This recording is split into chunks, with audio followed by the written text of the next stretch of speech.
window tint goes on the inside, not the outside. Yeah. But I come to find like it's just genius. Yeah. And like you were saying, has a 92% heat rejection on a double pane window. Yeah. What kind of film does that? I think that's a lot of big companies. I mean, I wouldn't say necessarily we struggle with it, but at the same time, when you do find someone that's good and you want to hold on to them, like, what does Solar Gard do to make sure, like, make everyone feel like a part of the family? Because I definitely feel like Solar Gard is family when it comes down to it. So there's a lot of knowledge that can be shared, and so that's why I'd love to get up to go to work every day. I get to share that knowledge. I'm still in the industry.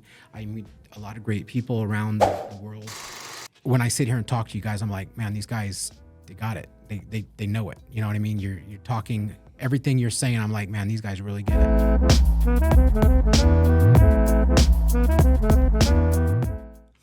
Hey everybody, welcome to the Born to Tint podcast with the Miller Brothers. Excited to be here again with my big brother, co-host, Josh. How's it going, everybody? Thanks for joining along. We really appreciate it.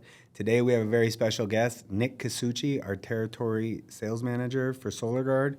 Have a really fun conversation with him, catch up about just our history, a lot of industry talk, and talk about his 18 years at Solar Gard. Yeah, you know, when a lot of people don't know that Solar Gard, which is owned by Saint-Gobain, is huge. I mean, it's all over the place. It's all over around us. You know, a lot of people just don't know it. There's a lot of sub-companies that are owned by Saint-Gobain. Last I remember, there's approximately like 350,000 employees of that company. So it's a really large company. So coming on board to a large company like that from being self-employed was pretty intimidating and kind of a scary move, you know, to go from being self-employed to working for somebody where you have bosses and you have to report to people and your freedom gets taken away. It's a different lifestyle. Yeah. But How was that transition going from small business to the other side technically? I think I've been hit with this question a couple times. If the opportunity ever presented itself, say someone came in, purchased the company, you know, I would say I don't think we're necessarily trying to grow the company to get to the point like, oh, we're going to sell. But if someone would ever come along with the correct number, by all means, I'm going to go, yeah, sure, why not? Especially when I know that I think I can speak for him and my sister. Our biggest goal is to always make sure our parents are taken care of. They built this company for us, and we just so happen to now we've stumbled into it, and it's gotten to the point where all three of us are running it. But at the same time, the right offer comes along, I'm 100% open to taking it. I do enjoy, obviously, being my own boss and working with my siblings, but at the same time, I've always thought in my head I would want to see the other side, is dabble into manufacture, being, I don't know what in the manufacturer I'd want to do, but at the same time, I'd love to see the other side. How was that transition? it took a lot of getting used to. It was actually really frustrating because when I was self-employed, I had a problem, I just solved it. So now when there's a problem, not all solutions can come from me. They have to come from my boss and possibly his boss, depending on what level it is to get the situation taken care of. But through time, you've kind of just learned to do with what you got and, ultimately make the customer happy. And there's a lot of times I tell people, look, it's just window film. There's a solution. It's just window tint. Yeah. So there's nothing you can't do. I agree with that. One big thing, I think one of my favorite things about with Solar Gard is also like the panorama network itself. Mm-hmm. And the one thing I love pulling from that network is, especially when we were much smaller, is being around the bigger guys and then seeing what we could pull from them. What would you say is the biggest advantage to being into a network where you're surrounded around bigger guys and gaining knowledge from those people? Like, what would you say about that? Well, I like to look at the industry in two sections, in a sense, the automotive section and the flat glass section, because I think there's people that do automotive and no residential, and there's people that do residential and no automotive, and then there's people that do both. So I would say in the residential world, I've come to find out or come to learn or see that other dealers aren't too worried about their competition. You know, they're worried about focusing on their own business. They're not worried about who's using what film, they mainly, they're driven. They're taking things to another level. They give their estimates. They do their jobs. They move forward. They don't worry about who's in the same town using what material or anything like that. I think that they have a different mindset. It's a whole nother world. Yeah. Well, for me then, okay. So this sparks this pretty much leads perfectly into my next question. I know that because I didn't get to go to the Panorama meeting this year. It was my sister, Misty, went. They said that they noticed that you brought some guys that were auto, that you're trying to introduce them into the residential and flat glass world. What is how do you try to change those people, change their mind, or introduce them into the residential world? Well, it's funny that you said that because I learned something my first 6 months in, and it's this term that I've been telling people, and they constantly remind me of it even 18 years later. What I tell them when I go into a shop, I tell them, automotive will pay the bills, flat glass will make you rich. Which one do you want to do? And I usually try to tell them that in front of their spouse. So that this way they give it, a little bit of thought, or I ask them in front of their spouse, you have 2 kids, they're going to want to go to college at some point. Are you sure you only want to do cars? Yeah. I try to plant seeds in their mind because, see, I was self-employed for 16 years, and I've been a rep now with this company going on 18 years. So I have this head full of thoughts and things that I see in your shop and this shop and that box and this box. I have all these years of stuff that I've seen and I've heard. So what I do is I try to share those thoughts with people, because those people in that box and that box, they just know what they're doing in their box, right? Yep. So if you share the knowledge, they might look at things a different way.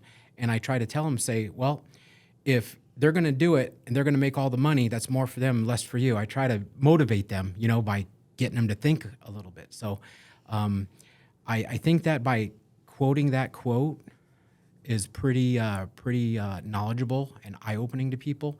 And I still continue to this day, share it, and people remind me of it. So it's kind of funny that you asked that. Oh yeah, no, that's one constant thing I'm always on the sticking point of, is when it comes down to it, people, when I hear that question, I'm like, if I had my choice of changing, say, start from scratch right now, with the knowledge obviously I have at the moment, I wouldn't go anywhere near auto. It's the market has changed. I will say that, because it definitely changes now, because now I can do a Tesla with a full PPF on the front end and tint the entire car, and that's around like a $3,000 ticket. Yeah. Nowhere in my wildest dreams did I think that was ever going to be a possibility 10, 15 years ago. That wasn't the industry in my eyes. It just wasn't there. Like, paint protection was hitting, kind of. Not paint protection is going through the damn roof. I know you guys just introduced Active this past year, which I absolutely love installing. But I would still lean towards I want flat glass. Like, I look at dealers like Steve Clark. That's who I'm chasing. Jared, that's another person. That's another guy that's who I'm chasing. That's the guy those are the guys that I'm looking to go after. Not to say, I want to be better, but I want to emulate what you guys are doing. Every time we have a meeting, when they're around, I'm trying to talk to them. When they are talking, I'm listening very carefully, because I want to know what they're doing, how they're doing it, how can I implement that in my area, in my city. Sure. So it's for me, it's a fairly simple question. It's always flat. Yeah, I think. Oh yeah. Well, it's interesting too is the Panorama meetings, Steve, Jared, meeting all of those guys, really opens your eyes. Like you were just saying, it's kind of a mind shift change of like what's even possible, because a couple years ago, getting a $10,000 small commercial project was like, like that's crazy, and it's like when you start realizing there's, a lot of, 6-figure, 7-figure projects out there when you're talking about doing whole hotels or buildings or whatever, and there's businesses out there in the tin industry that's all they focus on. Like, sure. Yes, they might do some small commercial and whatever. Some of those guys I don't even think really do residential at all. They're like only looking to get the big commercial work. I think that kind of ties into your answer on the mindset, is like the mindset of just going after what you're going after and not caring what the next guy is doing, or trying to learn from somebody who might be doing better than you, is to me like the key. Like, and that's where the Panorama meeting's been so crucial. The first time I ever heard anybody complain about CDA adhesive was at the Panorama meeting. And at the time, as an installer, not thinking at that level, I was like, what are you talking about? This is my favorite thing in the world to install. But not to remove. Yes. Like, I haven't had to deal with taking 10,000 square feet off of a building, 10, 15 years down the line, now that we've come across more having to remove that stuff, it's like, yeah, moving back to pressure sensitive was genius. And it took people looking at the business at a different scale to even recognize how big of a problem it was. Yeah, and when we made that decision, of course, everybody has an opinion. So many people were unhappy. They were griping and complaining about it. And there's even people that stopped buying from me because of that decision. And so now here we are, a couple years later, nobody even brings it up. Well, you guys killed it too. The fact that your pressure sensitive still drop rolls as nice as it does, because I know not every film in the industry does. You guys knocked it out of the park when you did make the transition, and the product is great. Like Slate going from CDA to pressure sensitive. I didn't even notice a change. No. Like film still installs like a dream. No, I would agree with that. It definitely, the PS has definitely made its leaps and bounds in technology when it comes down to. I remember installing older PS before CDA had its run, and I absolutely hated it. That's why when CDA came out, I was like, "Oh my God, this stuff's amazing!" And then you hit your first project where you're removing CDA, and you're like, "Can you just replace your Windows?" Like, I don't want to take this off, please, because it's still even a pain in the ass to install after you remove it. You can think that you have it all off. It's not, because it's chemically bound. Like when you go to stick your next piece, you better be working quick. Yeah, you get no slip. It sticks instantly. So it becomes a nightmare even after the point too, It's one of those things. I was in the same boat when CDA disappeared. I'm like, why? And now going on multiple removals, I'm like, I'm fine with it. Every removal I go on now, I hit it. Like I know instantly if it's CDA or PS. When it's PS, I'm like, oh, today's gonna be a good day. Yeah. CDA, I'm like, today's gonna suck a lot. Yeah, the industry has definitely changed. I mean, who would have thought during COVID business, would have spiked the way it did? Yeah. I don't think anyone. That still made no sense to me. I mean, 2020, 2021, after things got rolling in 2020, it made zero sense. I mean, I guess it did to a point. Everyone's home. You can do your projects, and then also everyone was getting a check. So I mean, that. So it kind of, I guess, but still at the same time. I got a good amount of money for having a bunch of kids, and then I think the thing where we really struck it, which I don't know, the rest of the country I can't explain, but here we had so many customers that moved here from like the Bay Area or Southern California, where our cost of living is just so much lower. And they were sent to work from home, and they're like, well, why am I gonna pay Bay Area cost of living? I can go live in Vegas at half, maybe even less cost of living, and work from home. Yep. But we had so many people coming here from California, and the flat glass side of the house was just, we were buried for 2 years straight. I could not catch up. Yep. Well, when you think about it, so people got free money. They were off work. They had time to drop off their car at a tint shop and pick it up. Yep. They didn't earn the money. So there are people that didn't respect it, so they blew it on window tint, car stereos, flat screen TVs, and what have you. Yep. And so, the industry, and all the shops got booked, for 3-4 weeks. It was so busy that people just naturally kind of started to raise their price, and it brought the prices up, which is great. Instead of being at a race to zero, they've been a race to, get the prices up. And I hope they stay that way. I'm still seeing people that are starting now to say, hey, $150 all the way around and $99. I'm starting to see that again. And, like I've always told people from the beginning of when I got this job, well, make a banner that says we fix $99 tint jobs. Yep. So I hope the industry stays good because, window tinters, they work hard, and it's very tedious what they have to do, and people think that you just slap it on real quick, and it's so wrong. Yeah. Oh no, I've had a customer that had a Tesla 3, and we price Teslas out to where it's normal 4-door if you're just doing the bottom portion of the back window, which people do, and then they want to do the rest of it. Guy comes in and he's like, I just want to do the top part. We tell him, I think the price went from like $300 and something for a ceramic to where it jumps to like $800-900. And he's like, it's an extra 2 feet. And you squeegee it on. I'm like, no, that is not how this works. Like, I have to buy a certain size roll just to cover this window when it comes down to it. And then it takes a lot more time. And our crew has thankfully gotten extremely efficient where like they've kind of blown me away when we'll do an entire Tesla 3, sunroof, everything. And we have 3 guys on the car. And it'll take them about hour and a half, 2 hours, when it was beforehand taking them much longer than that. But they're getting through that back window now really quick because we've done so many of them. But what you're paying for is the quality of the insulation and the knowledge of what our guys have. when it comes down to it. Like you said, the race to zero. Like I think we are pivoting. Obviously, we've pivoted away from that really hard and trying to enforce the fact, like, if you call us, like I'm gonna be 100% honest, we are not the cheapest across the board. Well, I'm not the cheapest when it comes to flat glass. We are not the cheapest when it comes to auto, but I can tell you we're the best. I know that for a certainty we're the best. You know, like I can say that very strongly. With what our dad has instilled into us, installing wise, and taught us. Thankfully, we've been lucky enough to win the window film tint off. In architectural, I'm still trying to hunt down the automotive one, but you know, we can say with accolades, we are the best. And you know, it doesn't matter how fast we might get it done. That took decades of knowledge being passed down and training to get to that point, and that's what you're paying for. You're paying for the superior product, but also with the superior installation altogether. Like, you can price shop, please, by all means you can. That's fine. That's your prerogative to do so. But when it comes down to it, I know what we're offering when it comes down to it. You mentioned your dad. So I don't know if I've ever told you guys this, but through the years, I've kind of told this story to motivate people all over my territory.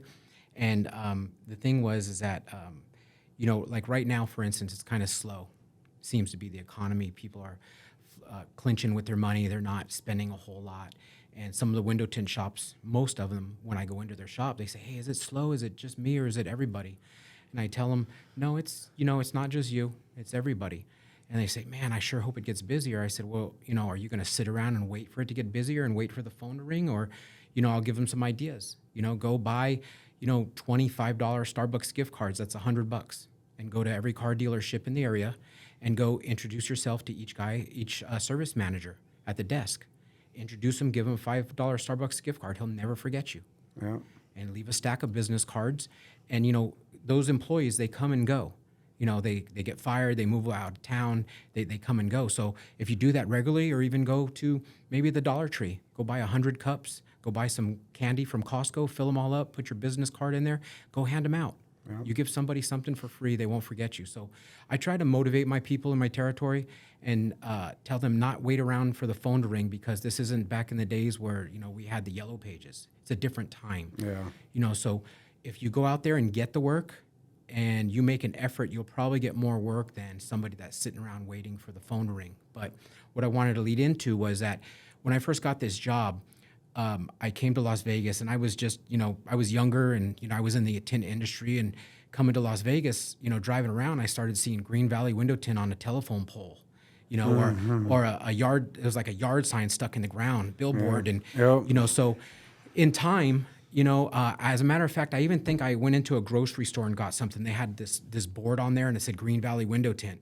And I was like, I keep seeing this, right? So come around later, who would have known that I got this job and I got to meet this guy, Richard Miller, you know? And so he became my customer and got to talking to him. We went out to dinner, and we went to the Outback. When we walked in, we were waiting. He was handing out his cards. I'm Richard Miller, Green Valley window tint. You ever need your windows tinted? You know, so I was like, man, this guy, he's amazing. You know, no wonder is so known. You know, the logo and everything, the same logos on his vehicles, on the cards, it's almost like, you know, guerrilla marketing. Like, so I tell people all the time in my territory, I tell them the story. I go, yeah, there's this guy in Las Vegas, man. He's just amazing. And he's everywhere he went, whether I went here, went there, you go to Las Vegas, you see something that says Green Valley window tint. To me, that was so different from what I was used to in my area, you know, in the Valley, from being self-employed to seeing somebody else that was self-employed that was on a whole nother level. Yeah. But, you know, and then here you guys are today, grew up in the industry and done very well. And I'm sure your dad's really proud of you guys. We're extremely fortunate to have that example, because I spent many evenings at the Galleria Mall or like Target or wherever. Christmas. And we're putting cards in people's. We don't do this anymore, but this is pre-social media. Yeah, I know there's. Apologize to the street sweepers. We're sorry, all right, because we had a few disgruntled. I'm pretty sure they were either county or city of Henderson street sweepers, where they made it their business to where we had one or two guys drive through our parking lot and dump the cards in our parking lot.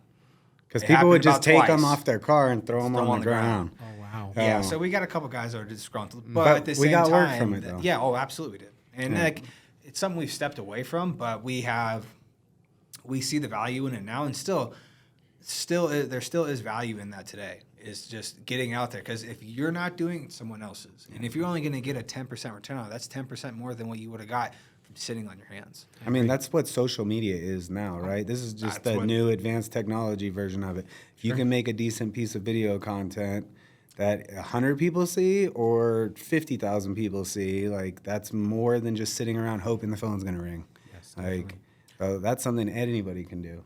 It's a good way to put in the fact that when people get so discouraged when they do make a piece of content, if they are just staring at the numbers, well, how many people have seen it? Oh, only 100 people. Well, that's just like going to a parking lot. How long would it take you to hand out 100 cards? Yeah, drop 100 cards in a parking lot instead of just you just posted a video, and yeah, it'd take about 15, 20 minutes, make some content real quick, but that's still 100 people that wouldn't have seen it. And all it takes is one thing to pop. And if it pops, it could get 10,000. Yeah. You can just all of a sudden grow to where you're not handing out 10 to 20,000 cards in a day. You get a video that hits, and it hits hard. You just covered numerous parking lots. Or even wrapped vehicles. That's been a big part of people around town. Definitely recognize our orange vans driving all over the place. I get people telling me all the time, I'm always seeing your guys' vans all over the place. Same thing. When I got out of the military and I opened up a location in Texas, I came out here for a couple months. I was going through a divorce, helped them. We tinted every Rebel gas station in town. So it happened to be a big project that I could come work on, make some money. We got a van for my new location, wrapped it out here. I drove it to Texas. The first day in the Dallas Metroplex driving that van, I didn't have a website up yet. There was no way to find my number for that, what was on that van, than on that van. I had somebody call me. And I'm like, how'd you find my number? Oh, I'm driving next to one of your vans right now. I'm like, oh, okay. I ended up tinting 3 cars for those people and their entire home. Like, that one customer, the first day having that van back in town, before I even had a location, would have paid for the entire cost of the wrap.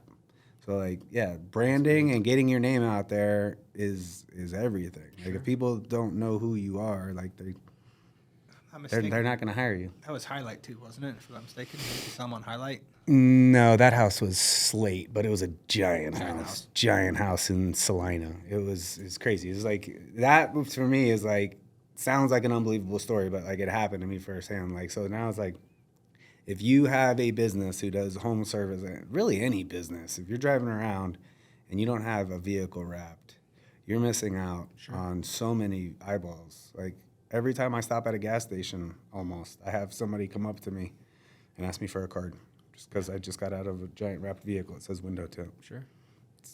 It's insane not to do it. Yeah, no, absolutely. I want to circle back real quick to the Solar Gard and the culture. What about Solar Gard's culture has the retention that it has with its employees? Like I said, there is. I mean, it's like family, man. There's a sizable core of people that have been there for 15 plus years. So, like, what about that? Like, what?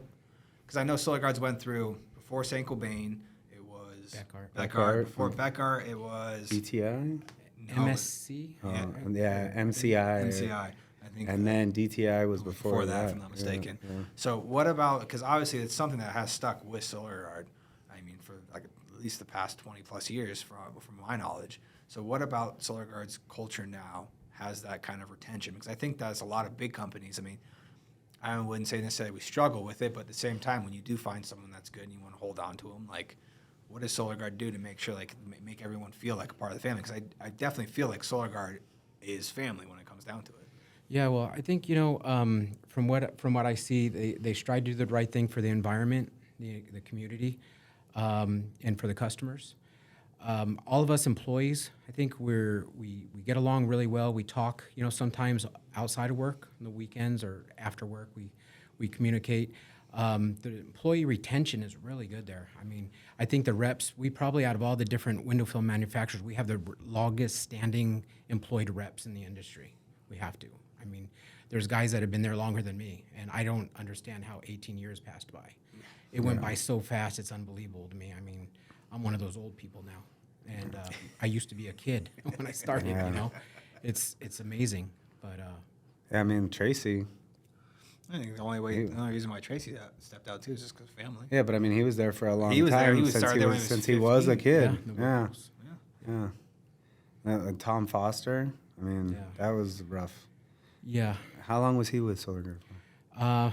Gosh, I think he was something like 25 years, and before that, he was with Lumar for Yeah. many years. And I did not know that. yeah, I had the pleasure of him being my boss for some time, and we became very, very close. And I mean, he was like a older brother to me, great friend, mentor, teacher. Just driving around with that guy, listening to him. I didn't tell him at first, but I used to record some of the stuff he'd say. Because I'd play it over and over and over. I wanted to make sure I had that, because the way he put it was so intelligent. I mean, the guy, if he's just, man, I mean, you guys knew him well. He's Yeah. a legend, and just a shame he's no longer here with us. He's deeply, deeply Yeah, missed. that one hurt. I got that phone call from him while I was at one of my kids' softball tournaments, and I had to like step away for a minute because I was like, "Oh shit, dude." Yeah, that was definitely a day where when that hit, that day sucked horribly bad. Yeah. I mean, that's how much Solar Guard's become family to us. I mean, damn, we grew up around Solar Guard. It's kind of crazy, man. Like, Yeah. you've damn near seen us grow up. I mean, Oh, we were definitely. young. I was young. What? I was 15, Dang, I guess I was 20. 14. No, Yeah. 16. I was 16 when you came on board, which still child, which I still consider myself a child. Yeah. How much I thought I knew back then to still how much I think I know right now. And I still know, thankfully, being around the people I've been in the industry, I've been able to actually finally step back and realize like I still know nothing when it comes down to it. Like, It's that old saying, the more I know, the more I realize I don't know. Oh, like, yeah. that's so true. And I think too, the customers look at the rep like they know everything. I mean, I know quite a bit. I don't know everything. I mean, I learn stuff when I go to your shop or their shop. I see things being done a different way. I go into shops all the time, and people say, "Man, I'm still getting a lot of dirt in my window. What do you think I can do?" And I say, "Well, you could dip your hands in a bucket. You can dip your water bottle in a bucket. You can get your pattern. You can turn it upside down and lift up the line. There's a lot of different things you can do, because like I said earlier, these guys just know what they do in their box. Yeah. They just know their way. So there's a lot of knowledge that can be shared. And so that's why I'd love to get up to go to work every day. I get to share that knowledge. I'm still in the industry. I meet a lot of great people around the world, whether it's at SEMA from another country or, somebody from another state. It's great. I think we're in a really good, fun industry. Yeah, that's great. That's why we're doing this, honestly, is to share these conversations. How many great conversations have we all had at SEMA or at a Panorama meeting or at the Tint offs, wherever? WCT. Like, there's so much knowledge out there. Everybody's experienced different problems. Sometimes you've experienced the same problem and you can tell a story that's a similar problem. But sometimes somebody's experienced something you haven't experienced yet. And being able to learn from that without having to make that same mistake is invaluable. And, I mean, that's why we're doing this. We want to share that as much as possible and learn as much as we can from, getting to have this conversation with you right now. Is we're going to learn some stuff, like. That's my, looking back, I did not appreciate what the Panorama meeting was when I was younger. I didn't understand it because I was just an installer at the time, kind of tagging along for, we get to go golfing, see people that I know, have some fun times after the meetings and stuff. And I absolutely was still paying attention, but I didn't realize what I was gaining from that kind of networking. I didn't know what it was until now I look back and realize I wish I would have paid attention more. I wish I would have put a lot more effort into it because I could have gotten a lot more out of it. Because the same thing comes with the WFCT. That has furthered me as an installer. I think I gravitate towards that so hard because I was just mainly an installer to begin with. And that improved my installing across the board. I actually finally seeing the top guys in the industry and then seeing how they do it and then realizing definitely there's more than one way to do it, which I've come to realization beforehand because me and him install differently. I install differently than my dad, even though my dad is the one who taught me. I install tremendously differently than he does. But when it comes down to it, I still took the core principles of what he was teaching us and made sure that's what I always stuck to. Quality's king. Have to have quality. Yeah. But going to the window film conference, I was able to hone my skills in that much more, being around the installers, seeing what they're doing, and then going back and trying it out and then realizing or just having the simple conversation. I've mentioned it before, the one time that I've been able to make the finals for paint protection, that year I was having a conversation with Nick from Fusion, and he was like telling me to use hot water. I'm like, "Ooh, what do you mean?" He goes, when you wrap your edge, do you clear it out with water? He's like, first off, clear the water. You want to clear with water because you get all the soap off.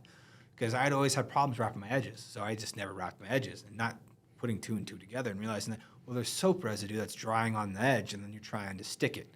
Why would it want to stick? I'm like, okay, that makes sense. And he goes, hot water. Because what the hot water is going to do is it's going to heat it up just like a steamer or a heat gun, and it'll instantly tack for you. I was like, dude, that's genius. I went back to my room, filled a bottle with hot water, came back, and I competed, and worked on a fender, and was able to get into the finals.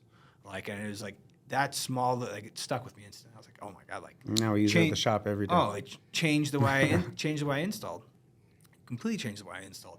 And now whenever I go to like Panorama meetings or even like SEMA, when I get to sit down and talk with you guys, now I get to hone the skill of just the other side now. Now it's more of knowing my product, knowing how to inform my customer without overloading them with too much information, because it's like every time, this is how I feel when I talk to Miguel. I ask him a question. Then he gives me an amazing answer. And then I'm, Miguel, I need that in English.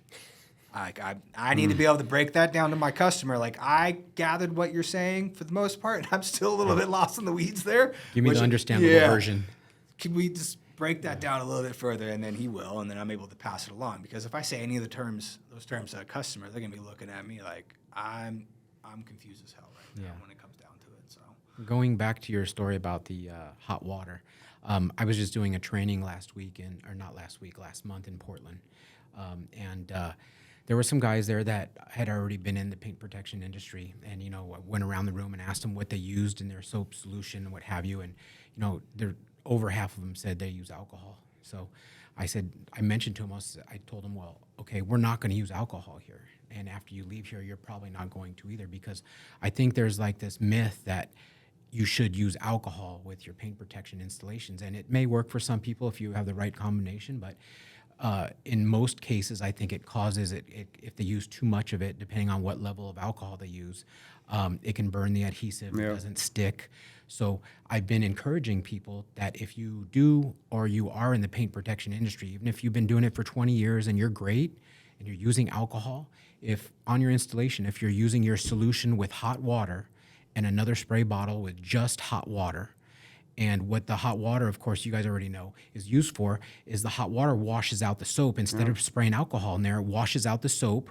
You're basically rinsing it so that tack comes back. You put it down, it stays right down. It's amazing. And the other good thing is you don't see any ghosting, any shadowing, or any cloudiness in there from the alcohol, because it does a lot of damage if you don't know what you're doing. Yeah. So it's a huge point that you made. Oh, yeah. No, I was definitely heavy on the alcohol. I mean, which I still, just because I came up in paint protection, the very first paint protection I used was Clear Shield, the original, the cardboard stuff. Yeah. That stuff was, like, I'm happy I got to use that because it has furthered my installation so much more than I could think of right now, because of how I had to manipulate that compared to what I have now, where it's like I don't need anything really. I can get this to stretch where I wanted to and tack how I want. The old stuff, it was you needed a steamer and two guys stretching it and tacking it into place while the dude's hitting it with a steamer just to get the stretch out of it itself. But I come to realize, yes, using that hot water, you don't have to. Because the alcohol, if you use alcohol, and if you're using it properly, like, you've got one shot, maybe, like, you better know exactly where you're laying it and you want it to stay there. Because as soon as you rip that up, you're going to blemish the glue. You're going to burn the glue, and you're going to see blemishes in it. And it's not going to be that perfect, refined installation that you're looking for. Hot water, you can tack it down. You're like, I don't like that. Pull it up, re-soak it, re-hit it, put it down. I don't like that. And you can keep resetting over and over again. And Definitely. Yeah, I did not realize any of that until I had that one conversation. And I was like, damn, that was staring me in the face the entire time. Like, and as he was saying it to me, I'm like, that makes all the sense in the world. Why wouldn't you just use hot water for literally like any tacking situation? You're doing everything all at once, clearing the soap, heating the adhesive, and letting it tack all at the same time. Yeah. Like that was mind blowing for me. Oh, that's one of the things that still blows my mind at the competitions with flat glass. And I know there's good installers that have made the finals and even won doing it, but it's something that drives me insane is seeing people, if they have the ability to have a factory top edge, still overlay it and cut it. And it's like, to me, it's just like, physics. Like gravity has taken the water down. You don't have 100% certainty that the frame of the window is completely clean. Why are you going to give any chance for some dirt and debris to come down into your window? If you can set a factory top edge and seal it, you know for sure that top edge is clean, and now the rest of the window is protected also. Your window's going to come out cleanly. It kind of feels like a similar thing. Like once you know that you can use hot water and you're still not doing it, but you're messing with alcohol and having blemishes and scrapping pieces, and it's like, don't be stubborn and try it, because you're gonna find the result is worth it. Like you might struggle a little bit at first because you're not used to doing it that way, but I think hopefully more installers aren't as stubborn as they used to be. But I know it used to be really bad. Like the way I do it's the way to do it. That's one benefit I think that happens from the competitions, is a lot of people get humbled. I know I have. Well, Like just seeing other ways people do things and learning those tricks and going, all right, well, let's try that. Even changing tools up. You know, I've changed a bunch of tools in the last couple of years just because somebody recommended something and like, oh, let's try that squeegee instead. Oh, I like that. no, that's definitely, I think, the best thing about the competitions is you get humbled real quickly. The very first one I went to, I was very heavy in auto. I thought I was going to go just destroy, and I got humbled real quick. But like at that same time, I then realized, seeing how other people were installing, that light bulb kind of clicked for me after I had grew up a little bit. Then realizing that how much knowledge you're having centrally located at that one competition, as long as you open your mind to like, here, let me try that. And then after you try it, realizing like, damn, that is a good idea. Yeah. Like, unfortunately, I will say that tinters are a very stubborn breed when it comes down to it, especially depending who you're learning from. Because we've had plenty of installers come through where it's like, every installer thinks they're the best. There's no doubt about it. We all say the same thing. But when it comes down to it, if you're having the same problem over and over again, if you're not willing to try to change something, or at least just try something just to try it, and see what it does. I think we've had plenty of installers come through our shop where it's like, well, the guy who taught me said, if you do it this way, you don't know what you're talking about. And it's like, well, you see those 2 trophies over there? At the time, I already won twice. It's like, well, those 2 trophies say that I do know what I'm talking about to a point. I'm not saying you have to do it my way, but I'm letting you know that I keep seeing the same problem over and over again.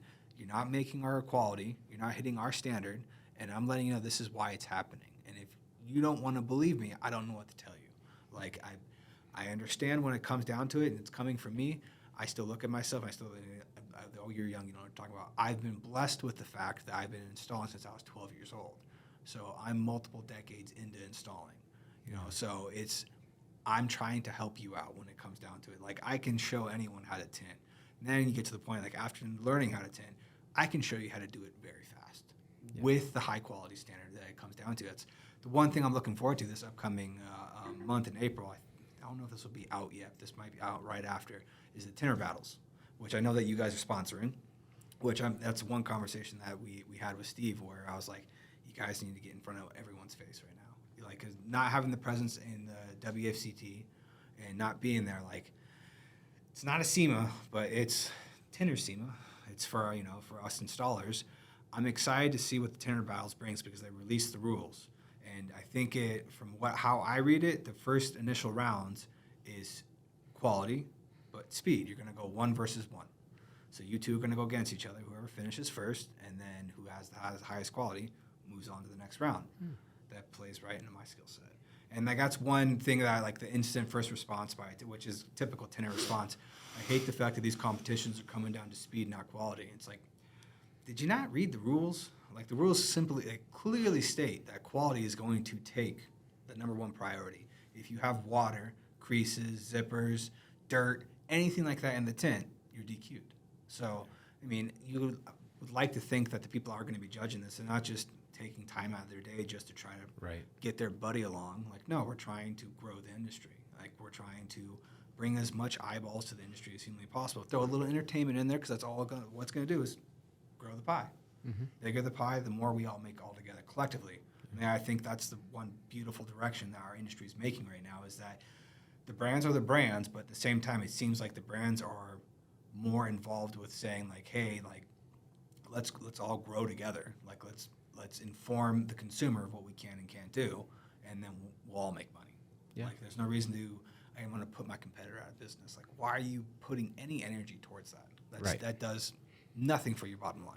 And that's a great point. You know, if there's somebody else in your town that sells film, you're so worried about them, you can't change what they do, and they can't change what you do. It just doesn't matter. Yep. You know, you can't only control your box. Yep. So stressing on another shop, it does no good. Yeah. That mental time that you spend on that, you can spend that mental time on going to get Starbucks gift cards, making phone calls, follow-up calls to the commercial jobs that you didn't get. Yep. You know, 30 days out, you know, if they didn't call you back for the job, call them back and say, hey, we're giving a 10% discount. Spend that time wisely. You know, don't think like a small mind, think like a big mind. Shit, walk a neighborhood. I mean, Sure. Go put hangers on the doors. I mean, that goes That's right what we back used to to do when we were your kids. answer. That's your answer earlier on like the difference between bigger shops and small, like the mindset of if you don't have time in the day to worry about that. Like, Yeah. If you're worrying about that, that means you're not improving something you could be improving that you have control of. Yeah. I just stopped myself from saying actually. I say that word too much. As a rep, you hear all kinds of different things. You know, people making fake profiles to check out other shops, and you're never going to get big like that. You know, you gotta think about your business, control your business, run straight forward. Don't let anything pull you back. I just heard it the other day from somebody that saying that like Yelp, they were wondering how, actually one of our employees, she's like, how do we, like with Yelp, does it go through TintWiz or anything? Like, no, we will take their information and then we'll send their proposal through TintWiz. Like, we necessarily don't do Yelp because it's like almost like pay to play type thing. And then she proceeded to tell me that she knew of other shops that would literally, because I guess with Yelp you only have so many clicks come through, and then you have so many clicks.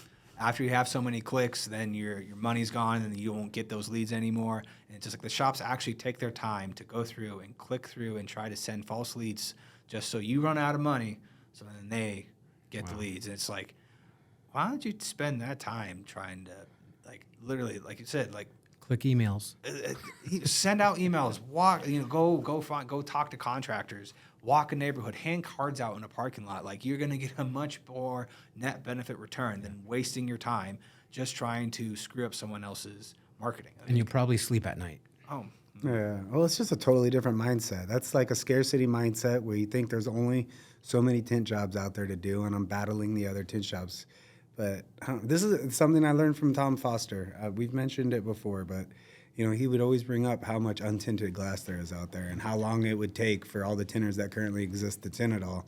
And it's Couldn't like, be done. that's the real opportunity. The real opportunity is let the homeowners of America or the world know that you have a product and a service that can help them with an issue they're having, especially in a hot climate or even nowadays with security film. Like, we're installing so much security film on residential from just little smash and grabs right now. It's crazy. And, you know, same thing. People that find out about it were like, dang, I would have done this years ago. Yeah. I don't have to put ugly screens or bars on my house, and I can feel safe in my home. There's a lot more people that don't even know that's an option. Then I'm going to gain something by jamming up somebody else's Yelp by clicking on there. Like, that's crazy. Like, Right. And those that do vehicles, you know, people that come in to get their cars tinted, those people, guess what? Those are potential clients for commercial residential. So they know window film. They like window film. They know it's available in different shades. So when they're coming in, if you're not telling them, you know, about window tint for your home, your business, you know, you're robbing yourself of a free lead. Yep. A free lead. You didn't pay nothing to get them there. They're already there. And if the people that are not doing that, are being lazy or just don't care, it's an opportunity for you. Yeah. You know, you plant that seed, eventually, you know, it's just like ceramic film. You know, there's times where I'll go into shop and I'll just stand there and I'll listen, waiting for the owner to be done, and they'll preach the window film, but they don't even mention ceramic film or any other film. Yeah. You know, if you look at somebody, how they're dressed or what car they drove in or what they're going to get tinted, it doesn't mean that they don't have a wife or somebody at home with a Mercedes or a nicer car, or a brand new Honda Accord or Camry that might want that film. Or down the road, if they trade that car in, they may get a new car down the road, but at least you planted the seed and told them about it. Yep. Every single person. Absolutely, and that's more directly, it's asking the consumer what problem are you trying to solve? Yeah. Oh, you're too hot in your vehicle. Okay. Well, this film is going to, yes, enhance the look of your vehicle. It's going to hold some heat out. Or you can go to the ceramic option and then bring in the heat lamp, show them the difference, and then they get to feel it, and you let them know, like, you don't have to go dark anymore. You can go with a lighter film. Feel this. And it's also one of those things, like, even if they are, I mean, I've seen a lot of times cars that come in, it's like a car that you wouldn't think is going to put ceramic or something on there, and they do everything. They do ceramic, the whole car, windshield, everything. And then you got the person that comes in with the beautiful car, and they're like, no, I want the dyed stuff. Yeah. I just want my windows dark. I don't care. Yeah, you definitely can't read a book by its cover. Yeah, I'm getting rid of this car in 3 years. It's good, and it's just like, okay, yeah, all right, I get it. Like I understand that thought process. That makes complete sense to me. You know, in 3 years from now, you're getting rid of it. You most likely your car's probably parked underneath the overhang. It's in a garage constantly, so you're not worried about the heat aspect that much. Fine, is what it is. But then you got the person with the car that it's like, if you don't at least mention it, you're doing a disservice to your customer, you're doing a disservice to your business, and the fact that you can, not in the aspect of, I got to upsell everybody, because not everyone's having the same problem. Find out what their problem is, and then show them the correct material that's going to help solve their problem. And that even bleeds into residential too. It's just, I would say the biggest thing residential is knowing what surface you're sticking to, because then you know what is available to you, or what can be done at least, Everyone's looking for, like, if they have I want a non-reflective, I don't want any reflection, but I want it super dark. And it's like, well, it's going to depend on your glass, if I can pull that off or not, And until recently, like, I think 3 years ago, we got the Glass Check Pro. Before that, we didn't. And it was more likely what we were selling was film that we knew that was pretty much good on every surface, especially with the type of glass we have in our city, that it's like slate. Slate's pretty much good across the board.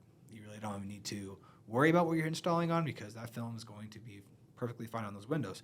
But you start getting into your darker ceramic films, or you get into your darker highlight films, you have to know what you're installing on. Yeah. So if you're going to provide that dark privacy without a glare, you better make sure that you're putting on the correct piece of glass, or that's going to be a broken piece of glass. Cost you a lot of money. Oh, the scariest thing I hear is when I hear a customer go, oh, yeah, I went to the store and got some film from the Autopod store, and I put it on my house windows. I'm like, get that off now. And thankfully, they usually choose, it's usually like a bathroom window or a French door or something like that, where it's tempered and tempered glass. It's like, so happy you chose this window. Yeah. Otherwise, you'd be replacing your glass. And then you explain everything to them. They're like, oh.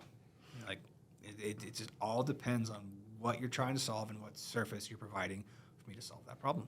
As a tint shop, that's great that you got the Glass Check Pro. And I've been preaching meters for years and years and years now. What I tell people is, for instance, for all the tint shops out there, if 3 people go and give a bid, and Green Valley is the first or second one out there, and they put one of those meters up on the glass, and the customer sees you putting it up on the glass, the first guy and the third guy didn't put anything up there, that homeowner or the facilities manager, he's going to think to himself, why didn't they put that thing up on the glass? So who do you think is going to get the credibility? Yep. Oh, yeah, the meters are worth it in spades. Even what I didn't realize was going to happen, and it's definitely happened a couple of times, where we've been able to use a darker highlight because we metered it. In the past, we wouldn't even offer it. It's been like, no, you can't do that. Yeah. But because we checked the glass and then either check the film the glass or call Miguel, and you're good to go. Yeah. Like, okay, cool. Now all of a sudden you get a pretty high ticket job and you're accomplishing what the customer wanted, rather than just not even offering it because you don't have the tool to check the window.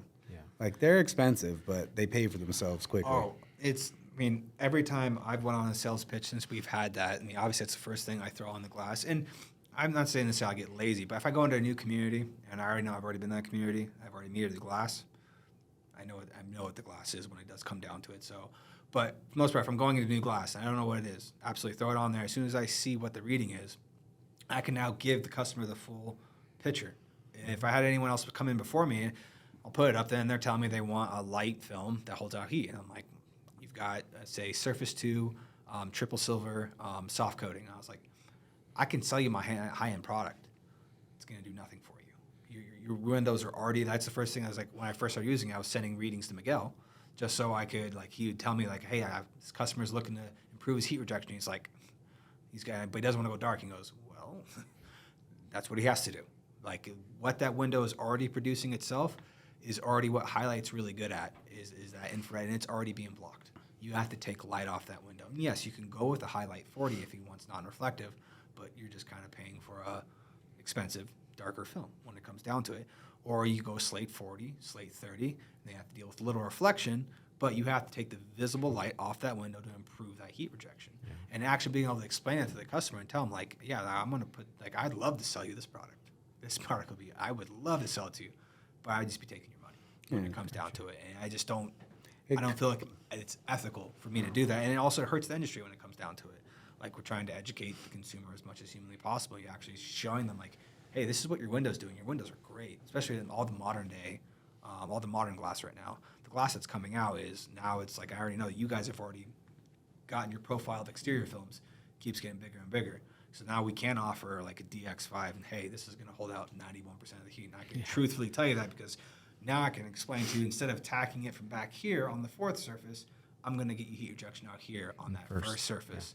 Yeah. And how you guys are growing that is going to do nothing but, I think, in the long run, be extremely beneficial. Oh, we're definitely selling a ton of it. Have you noticed a lot more people going exterior, going DX?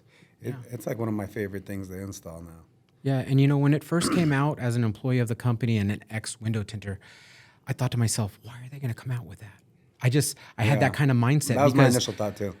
Window tint goes on the inside, not the outside. But I come to find, like, it's just genius. Yeah. And like you were saying, has a 90, 91, 92% heat rejection on a double pane window. Yeah. What kind of film does that? Yeah. So that's the DX5. Yeah, we just had and luckily it was a bid that I went on for like a dentist office. That there was a bunch of half walls where the window was split. There was desks that were built up against windows, and all they cared about was maximum heat rejection. And like, as soon as we started, it was the property management that actually had us come out, and they wanted a couple of units looked at. But I immediately was like, if max heat rejection is what they want, I kind of was gonna show them slate 10, and then I was like, honestly, if we do this exterior film, the difference is only a couple of years in warranty. You're going to get more heat rejection, and I don't have to go inside of your tenant's business and disrupt an entire day of all of these different rooms that they have across. It was a pretty decent-sized job, and immediately they're like, all right, yeah, cool, let's do it. And now my guys are pull rubber gaskets outside, don't have to move a single piece of furniture, not a single blind, nothing. Like, everything all around about it was better. Better product for the customer, faster install for us. Like, everything about it was, it's my favorite thing to sell them. It was like, if we can put that on, because it makes sense for what the person wants, like, let's do that. Three things that I want to tell you guys. You talked about Teslas a lot.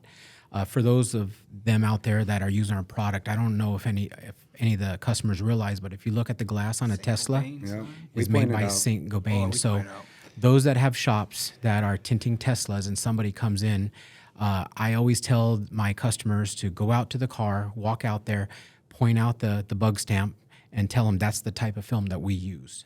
Yeah. And our film is good enough to go on your car. So that's one thing I wanted to share, that hopefully the listeners, hear that and know that. And if they didn't know that, now they do, and they'll utilize it to sell more film.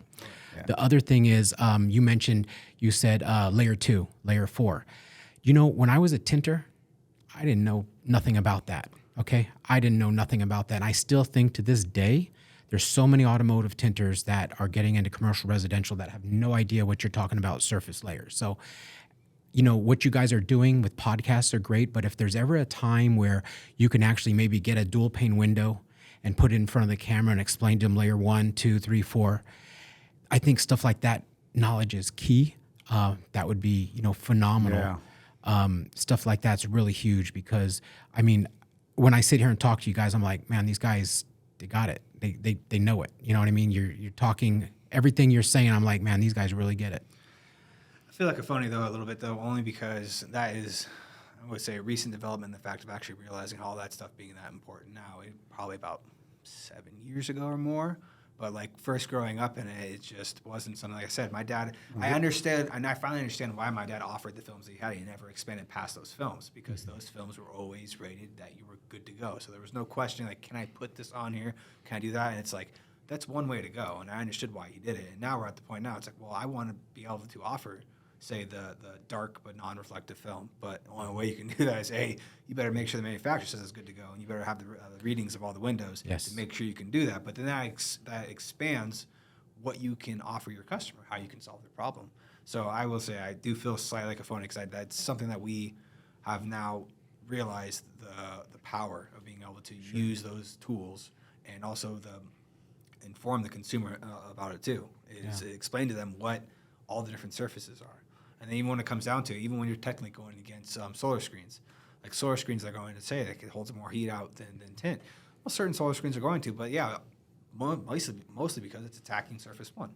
It's on the outside. It's hitting the heat to begin with. But then, in my personal opinion, I feel like I'm living in a dungeon, which that's the con in my eyes when it comes to solar screens. And you have to get such a tight knit that to get that kind of heat rejection. But now we can offer an exterior film that you clean off just like a window. You don't got to take down constantly. That's going to hold out that 91%. And even the SX 50 and 80, I didn't even realize how good the heat rejection was on those two films. And those things are practically clear. You can't. It's not going to change the look of your window at all. But you're still going to get a true, if I'm not mistaken, it's 56% on 80. I could be misspeaking there. I'm pretty certain it is though. But still be able to get a true 56 on the outside without changing the look of your window at all. I didn't realize that's high. I didn't either. That's crazy. That's like highlight numbers. Yeah, it's a really good film. Wow. Yeah, so exterior films really came a long ways. I just learned something just now. That's crazy. Just need Solar Gard to do the testing on Well, turf, though. here's the thing. You saying the feeling like a phony thing. Like I can remember the day back when we didn't know any of that stuff. But a big reason why we do know that stuff now is being part of the Panorama Network and going to those dealer meetings. 100%. The class is there, and having the glass checks there, and having them explain why it matters is a huge reason why we've even grown to that. It's just. I think that's like a huge key. If you're getting into this industry or you already been into it for a little while, like have a growth mindset. I mean, it goes back to your answer earlier. Like know that there's a lot more to learn and keep trying to learn it and put yourself around people that know more than you do and ask questions. Like we're still learning stuff all the time. As soon as you think you know everything, you don't. You It's great to go to the meetings and see, you guys and everybody interact and stuff like that. It's just not like that in the automotive world. It doesn't seem to be, in a sense. But yeah, it's cutthroat. Yeah, the dealers that are at the Panorama meeting, they take work really serious. You know, they are there to learn. They take time away from their family. Some of them, they close their business down. They shut down, and they spend a lot of money to travel. So they want to make the most of their efforts. Yeah, that's always been a highlight. I've actually, the last couple of years, I haven't been able to go because of the size we've been and doing tin offs and all the other stuff. We've kind of just had to pick one or two. You're just lucky you weren't there in 22, bro. You'd be a little bit. The statement goes the other way. You'd be a little bit more humble. Those windows were perfect. Yeah. Dang, I just had a question I was going to ask, but now I can't think of it. That's my bad. I'm sorry for reminding you that you're second place. Whatever. So business is good during the economy now. Oh, that was a comment you made that I want to talk about. Yeah. No, I have anything. That's a good spot to, I would say, almost get around to go after this and wrap it up. I wanted, because you asked that question earlier, are we slow? Because that's the one thing you're getting from other dealers and stuff too. I feel like we're back to status quo of what our industry was before the pandemic. Yes. And we were still growing before the pandemic. We still were busier than we technically were. We were having amazing growth, but we were still seeing the same roller coaster ride of our industry. Summer comes along, spring to summer, like around end of March, April, it's time to get to work. It's about to be busy for the next 6-7 months, and just get ready for the long days. And when the job comes, you got to get it done. And then when winter comes along, this little draw down to where, like right now, January and February, we had a good January, we had a good February, but it was typical for me. Typical in the sense of, if you've been in the industry for 2 decades, it's the normal status quo. Sure. Beyond, like I said, what the pandemic, like I said, made no sense. It was like summertime 2 years straight. Yeah. Never an off at any point. It's like, when's this going to slow down? It's like, I don't want this to slow down because eventually this faucet's going to get turned off. Yeah. It doesn't just stay like this constantly.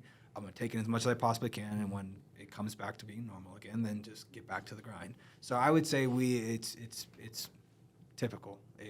Slower than summer. Just slowly tweaking our media and stuff like that, trying to gain an edge wherever we can. Reason why we started this was for that same reason, is put out as much content as possible, try to grow the market as much as we possibly can in our area and wherever it can be grown anywhere else, because more growth for us, more growth for everybody. Sure. Yeah. So, Our organic engagement in Instagram, Facebook's gone way up, because this gives us clips that we can put out every single day. We're making more content. Ricky's actually even now making content, which is a pleasant shift. So we've got a couple people making content on top of the podcast and stuff. So that I feel like if anybody out there is not focusing on that, like because it's intimidating or overwhelming, you just have to do it. Yep. Like if the video doesn't get a reaction or doesn't do good, like, all right, cool, nobody saw it. Or 100 people saw it, and again, that's still valuable. better than nobody. And you'll get better at it, and you'll start getting eyeballs. And we get a lot more organic, people reaching out to us for leads, which we can see in TintWiz from the lead forms that are coming through Facebook and Instagram and stuff now, just from increasing the volume we're putting there. Cross-selling was something that you mentioned earlier that I wanted to come back to. The ability to let the automotive customers know that you do residential, commercial. I feel like we do a decent job at it, but I just saw something recently from somebody on social that like kind of opened my mind, and it's something we've talked about that we're probably going to implement. Reach out to every customer a month after service. Do a follow-up, check with them, see how they like. If they had a car and they put ceramic film or higher on their vehicle for heat rejection, call them up, ask them how it's going, and then. Oh, it's working great. Awesome. Did you know we have a product similar to that we can put on your home? And just make that attempt to educate them even more. Talk to them about it when they're in the shop getting the car done. The one thing we do that's pretty good is we have a screen up in the shop that cycles through a bunch of different videos, whether it's paint protection or security film or solar control film being installed.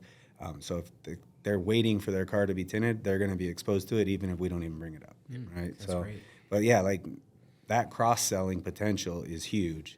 Yeah. So if you're an automotive shop and you want to grow, adding flat glass and then cross-selling your existing customers, like you just said, you don't even necessarily initially have to advertise it. Just try to sell your existing customers, get your toe in the door, start getting them in, and then if you want to scale it up and train more people, dial in doing advertising for it. But if you're an automotive tint shop, you've already got the customer. Oh, yeah. Right. You've already got the person who's likely to, they got a brand new Tesla that you just tinted and put paint protection on. I'm sure they have a home you might be able to tint. Yeah, you might want to protect your home. Yeah. I'd like to hope to think so. They have a home. Yeah. Or at least somewhere they're staying. Yeah, I guess they could be living in the Tesla. It's a possibility. Well, wanted to thank you again for coming on, coming out to see us. We appreciate it. So we always feel the love from Solar Gard. I mean, it's the reason why we've always that's always our home base when it does come down to it. You guys have always made us feel like family. And like I said, it still blows my mind having that conversation with Steve. I was thinking about when he was bringing up how many years everyone's been there and since what year. I'm like, that's the majority of technically in my eyes where my career started is when I graduated high school. Yeah. The real hard start to my career, and realizing damn, it's been that long. It's mind blowing, and it's been a very fun and enjoyable ride, and I've always enjoyed all of the knowledge I've gotten from you guys, especially all the panorama meetings, SEMA, tint offs, all of that. So thank you, really do appreciate it. Yeah, thank you. You're Definitely welcome. appreciate you making the drive. I know it's a long one, and we're adding to that 150,000 miles every 3 years for you. Damn, dude. I just drove to Arizona and back, and I was complaining about that. And now you I'm can just go. like, it's all good. Yeah. All right, everybody. You know how this works. Please follow along, subscribe, like, share, comment on all platforms. Thank you again for following along. Yes, thank you. Subscribe.